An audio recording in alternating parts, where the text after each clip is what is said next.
soy Facundo Nani, estamos en San Miguel de Tucumán, en la Plaza Belgrano.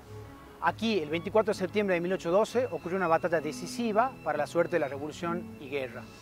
Ocurrió un enfrentamiento entre el Ejército Auxiliar del Perú, conocido también como Ejército del Norte, y las tropas realistas al mando de Pío Tristán. El triunfo fue patriota, a pesar de tener una cantidad numérica de soldados muy inferior a la del Ejército del Rey. Manuel Belgrano fue una figura decisiva y sellaría además un vínculo con San Miguel de Tucumán, que luego se ratificaría en un segundo momento entre 1816 y 1819, en los cuales Manuel Belgrano incluso vivió en una casa alrededor de la zona donde hoy estamos parados. Es decir, se sella una alianza o un vínculo muy estrecho entre San Miguel de Tucumán como ciudad, la figura de Manuel Belgrano y aquel ejército auxiliar del Perú que fue clave para todo el proceso revolucionario. Esta guerra marcó un antes y un después, decíamos, porque el ejército pasó de una posición de ejército en retirada, ¿verdad?, ejército vencido. Recordemos que había ocurrido la batalla de Huaqui, ¿verdad?, que había significado un desastre y un impedimento de alcanzar la zona del Alto Perú.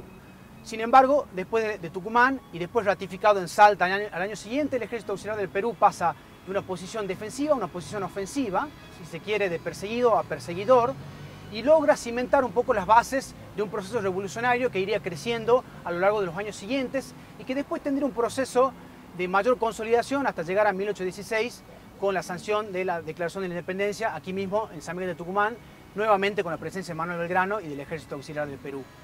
La batalla tiene una serie de peripecias muy significativas, tiene incluso una nube de langosta que rodea la ciudad, un episodio que en términos de la época era entendido como una visión religiosa. Recordemos también la figura de la Virgen de la Merced, ¿verdad?, generala del ejército. Entonces ocurren peripecias tan significativas que en ese mismo día del 24 de septiembre no se sabía si el triunfador había sido Manuel Belgrano o Pío Tristán. Otro aspecto significativo es la composición de ese ejército auxiliar del Perú. Muchos colegas han mostrado que una proporción grande eran porteños, por eso a veces se lo conocía como el ejército porteño, pero también tiene un número significativo de hombres del norte argentino, de Tucumán, de Salta, de Santiago del Estero.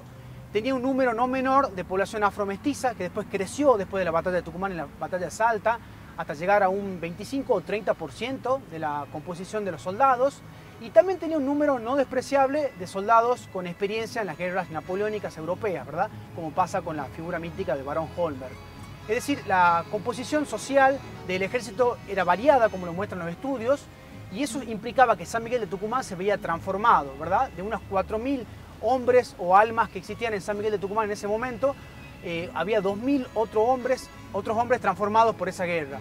Ese acontecimiento fue clave porque además movilizó a la ciudad de San Miguel de Tucumán, que comenzó a tener hospitales de guerra, fábricas de fusiles, y a sellar o consolidar la fidelidad a una revolución cuyo desenlace, cuyo horizonte final no estaba claro.